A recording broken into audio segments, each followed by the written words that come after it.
Today starts a new chapter.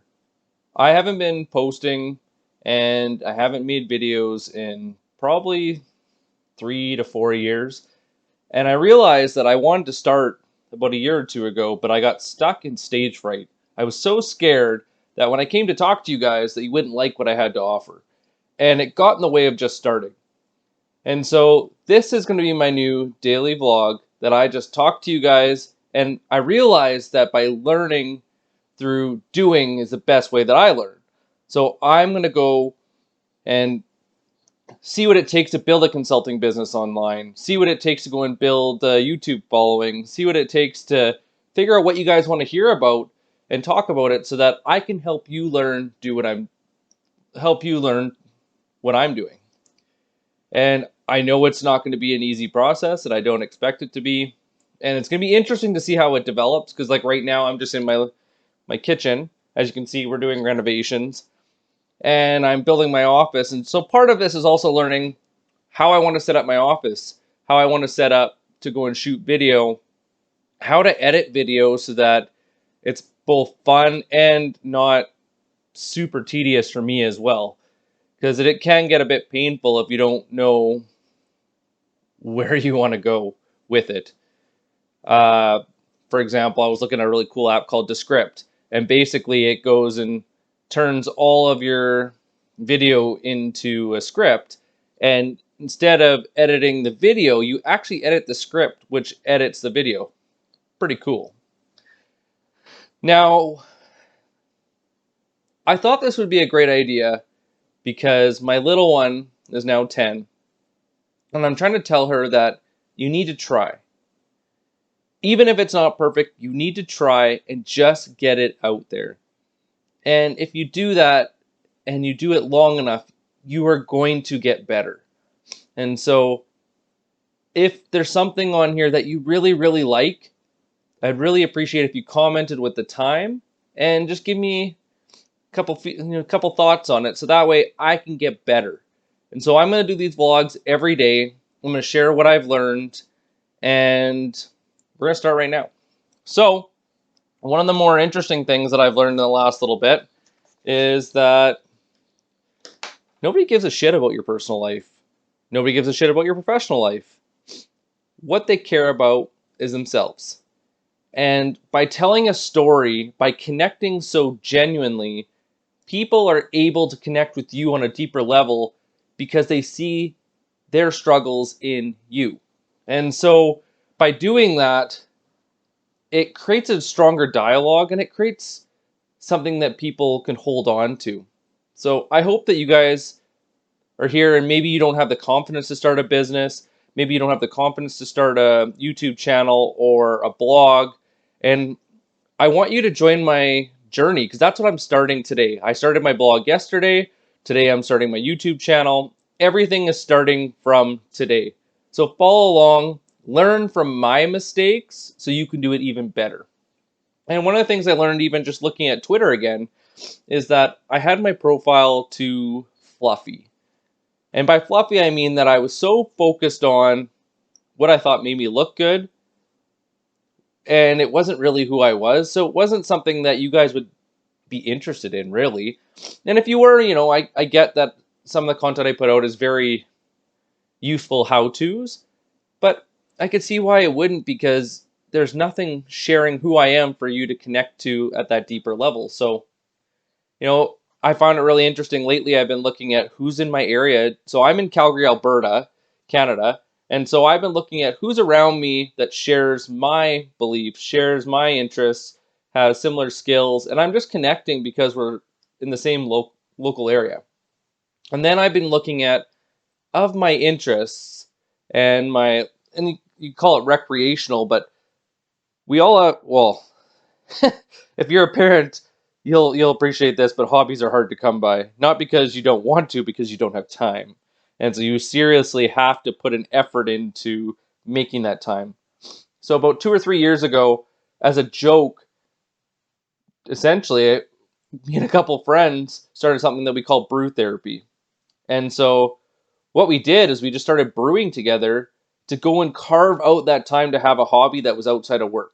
because work was consuming my life. And it was like I had these blinders on that did not allow me to focus on anything else. And I realized how frustrating it must have been to be around me because I was so focused on how to build things, but I wasn't doing it in a collaborative way where people could help me. Is that I was very one-sided on my conversation, and by putting myself into this brew therapy, it kicked my ass in gear and got me realizing that it's a conversation, and if you remove the conversation, shut up and stop talking about it, because there is no value in what you're saying.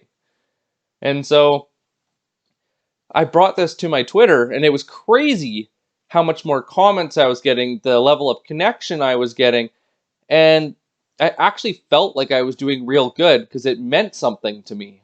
And so it's something I recommend that you do as well. It may it takes a long time to get the comments, and I can tell you on Twitter it's changed over the past. When I used to do Twitter chats, well, 6-8 years ago, you basically showed up, and as long as you were consistent, you got noticed. Now there's so much noise that it's damn near impossible just to show up and get noticed. Even if you're resonating with an audience, you really have to work to go and get yourself out there. And yeah, I have to say, if you go and do something like my brew therapy and give yourself a hobby, it does amazing things for stress and gets you out. Plus, it's something fun to learn that's outside of work. I didn't think brewing was going to be difficult. You make sugar water from grain, basically a tea. You boil it so the sugar breaks down. The yeast, you cool it off. The yeast eats it. You got alcohol. Done. Yeah, I was wrong. It's been a really fun 3 years of learning. So I highly recommend try, because in that process of learning how to brew, it taught me a lot about other things, gave me lots of ideas, and really helped me get out of my head, which helped my thought process. I don't know why. It worked. Hey, try it. And then the other thing was professional. Once I started focusing on connecting with people genuinely again, and started sharing I had a life outside of work when I made it, not because I had time, because I made time, then it allowed my professional life to have more meaning, because now I I I got too stuck in the big corporate culture of you need to have all these different divisions. And then I realized, being small, that the only thing that matters is you. What you want to hear is what matters. And if I can go and create content that answers those questions, it's a lot more powerful than just doing one-on-ones. Although, don't get me wrong, I personally prefer the one-on-one because I like that connection. But that's why I'm trying this, is I feel like if I do this right, I can have a one-on-one with you through this YouTube channel where I can connect with you, you can comment, and we can do this together. And that's what excites me, and that's what overcame that fear of just trying. And so, to me, that is the most exciting part of this whole journey, is how can I use this media platform to connect with you and share what I've learned, share where I've failed, so you don't have to, and so that you can overcome those obstacles to starting a business, or pushing for that promotion that you deserve, or moving into management, or overcoming simple sales conversations because you just don't feel like you can. No, we can do that together, because I've been there. I understand the struggles. When I first started out in insurance, everybody went to commercial job sites. And I'm not talking commercial job sites like out in where they're building new homes. I'm talking they went out to where the warehouses and the commercial areas were, and they went to businesses and they just pounded on, knock, knock, knock. Hey, can I talk to the business owner? I realized very quick, whenever the odd one or two people took me out, that was a waste of time. Because if I went, knock, knock, knock, my name's Nick, you would say, I don't care, why are you here? And so I actually realized that who wanted to talk to me? The people that were afraid of losing their income. And so those people were the tradespeople that I liked working with because I grew up in a trade with a trades family. So steel toes and a hard hat, and away I went. But I went around that job site for well over a half an hour before I finally went in and started talking to people. I was so scared what people would think, but I was so scared what people would think because I had a pitch. That's where I went wrong. What actually worked for me, it was just having a conversation.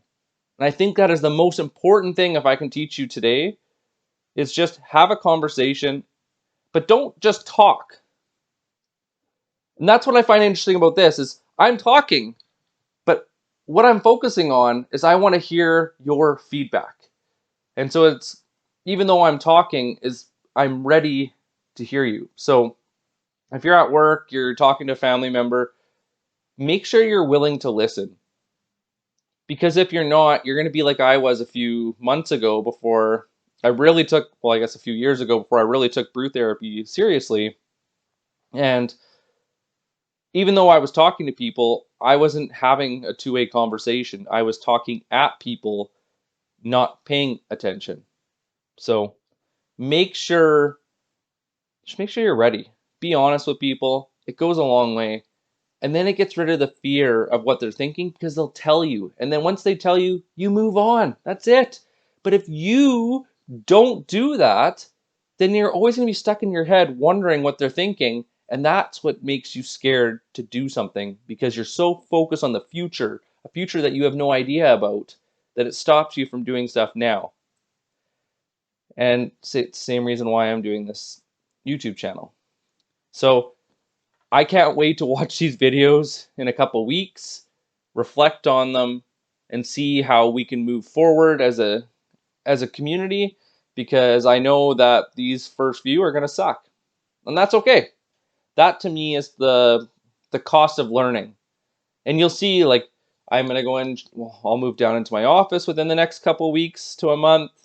I'm going to set up my office, but I want you guys to know that that's going to be because of you. You're going to help me by telling me what you want. What you want me to talk about? Do you want me to talk about my management consulting background and how I was buying and selling businesses? Do you want me to talk about my door-to-door sales, cold calling? What is it that you want to hear about my past that'll help you have a better future? Because some of the things I've been through, I don't want for you. It's depressing, it's stressful. Honestly, sales sometimes can suck. But once you figure it out, once you have somebody to help you and support you and also have a better understanding of what it is and how to go about it, it becomes fun. And so I want to share that with you, the fun, so that you can enjoy it instead of struggle with it and just overcome that fear that comes with it. But I'm going to leave it at that for today. I don't know how long they're going to be, but I just wanted to get started, and I just want to thank you. If you took the time to go through this, I want to thank you for investing in yourself and in me in this journey. And please leave any comments below, subscribe to the channel, and let's do this together. And it really does mean a lot that you're here with me. Thank you. Bye-bye.